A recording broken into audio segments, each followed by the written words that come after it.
keep seeing over the last few years titles such as "Life doesn't feel the same anymore," "Everything's changing," "People aren't the same," "It's getting worse." And those are often, if not slightly hyperbolic, maybe just euphemisms for great personal growth or evolution, perhaps. I've said it before and I've said it again that life is just life.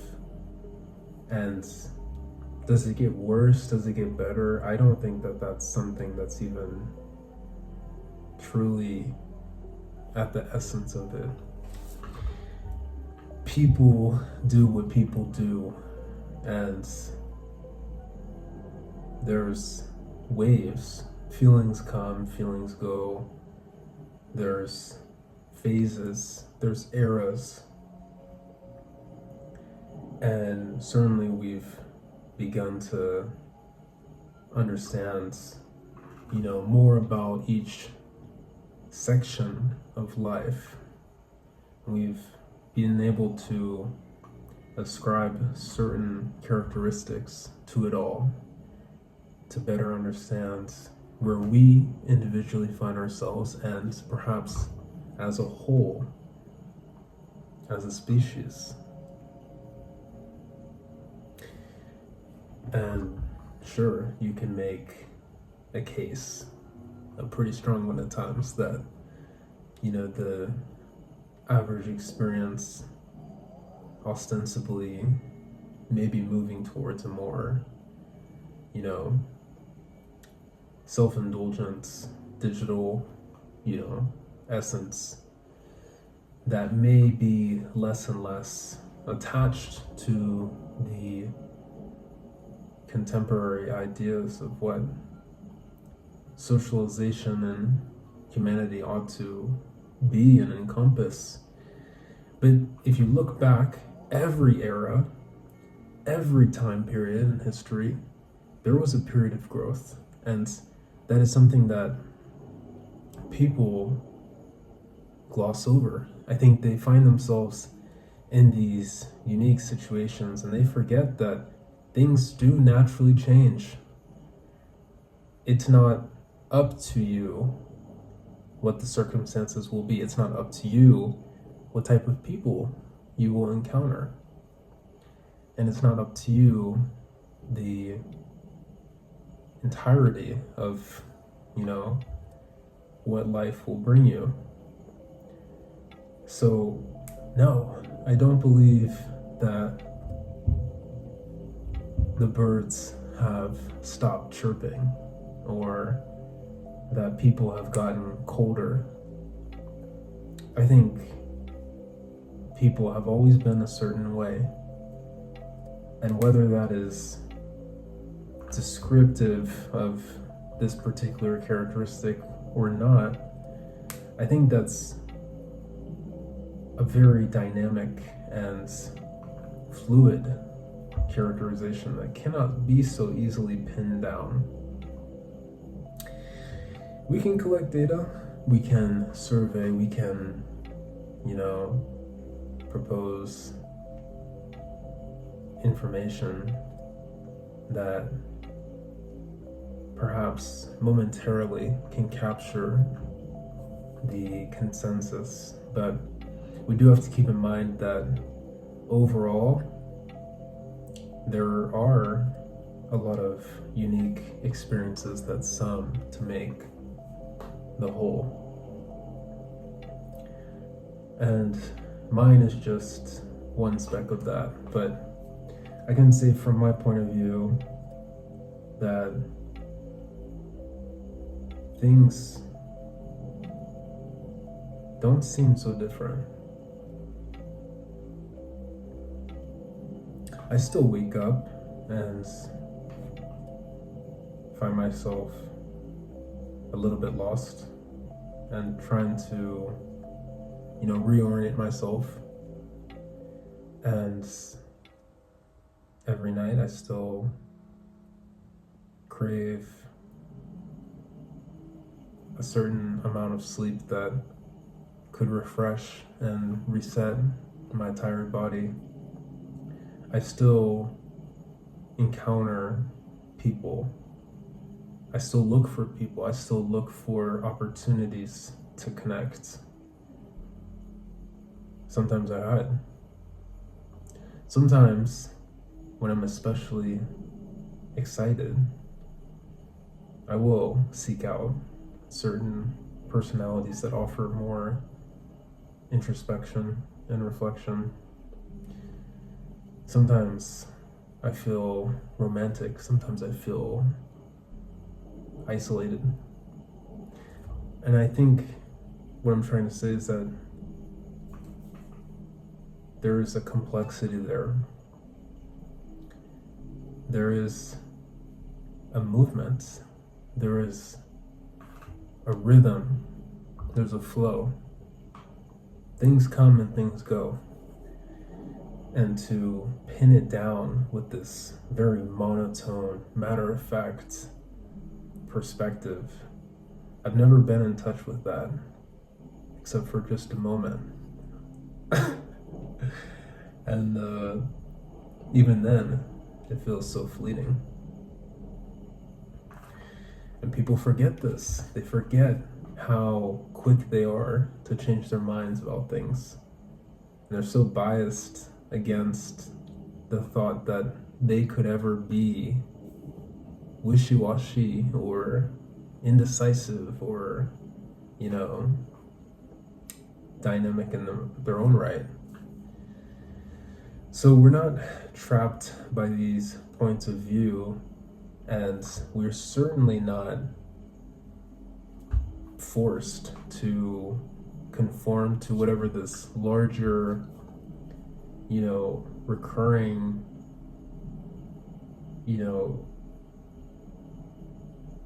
cliche is. Every generation says that things are changing. Every generation has this notion that the good times are somehow behind us. But humans are highly retroactive.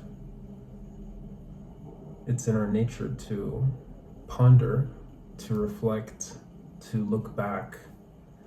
And in that process, oftentimes, instead of appreciating, we compare and we get fixated and we get stuck on these, preformed,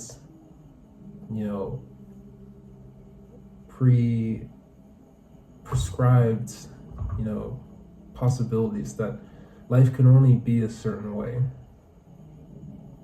And so through the process, we adapt and we do eventually find a way to harmonize with whatever circumstances may come up, but it does take some getting used to.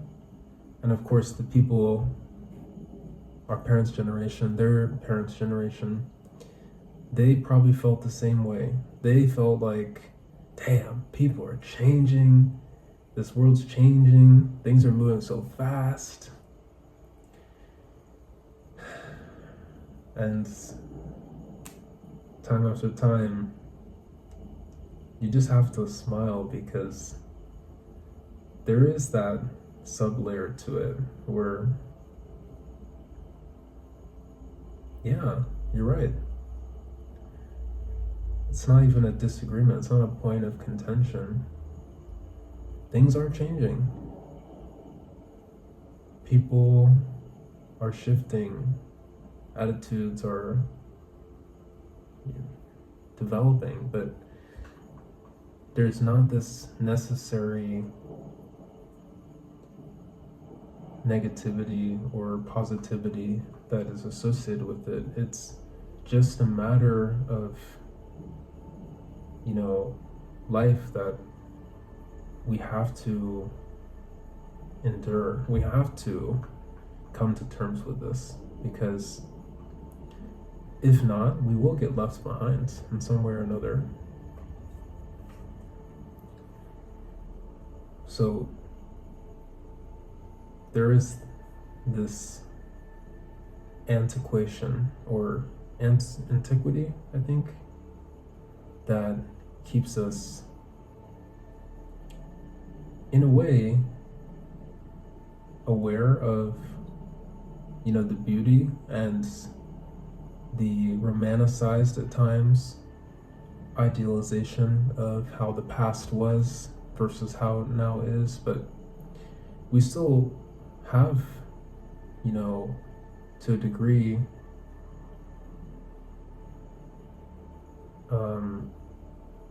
still things to learn from what we've been through. We can reference those events, we can look back on them, we can kind of see how we've come forward, but we shouldn't be so tied to them that we can't embrace these new circumstances and experiences as they arrive. So that's really the main thing here. And it's not about shaming people for thinking a certain way. It's not about making fun of it. It's almost just pointing out there is an irony, and it's kind of a silly one at times, but in a childlike way, where I think we all have this tendency to kind of revert back to this younger version of ourselves that does kind of feel like a baby in a new world. And, we're like a toddler trying to understand, why are all these big people talking about stuff that I don't know about, And it's not that their stuff is any less important necessarily, it's just that we don't understand that language. We don't understand this way of living, because yes, we too become antiquated. We too become, these relics of the past. And we never thought of ourselves in that way, that we too could become old school, that we too could become traditional. But yes, we are also capable of being stuck in the past and being clung to whatever ideas that we held on to as the absolute truth. And I know people will listen to this, and there's something, is because these biases we have, we can't even sometimes deconstruct them until we understand that we too could think that way. So until that happens, until there's something that can click, then and only then will it be possible to kind of see that other side, and to lose the bitterness, most importantly, lose the bitterness that is associated with change, lose the resentment that is turned towards difference, and really begin to attempt to understand the nuance. And in that process, I think there will be so much to explore. There'll be so many doors that open, so many new types of people, so many new ideas, sensations, experiences, possibilities, and most of them will be unknown. That's what's crazy. Some of them may be things that you had brushed by and you never really took time to glance at it. But I think a lot of them will still even be more alluring and captivating, but in a mysterious way, because you really never had a clue about it. And you could have been in close proximity, but it never would have been something you could have remotely imagined. So stay curious, stay open, don't stay stuck or fixated on what's behind you. And don't limit your possibility of understanding what's ahead of you, of attempting. That's the key. Because you gotta try if you can.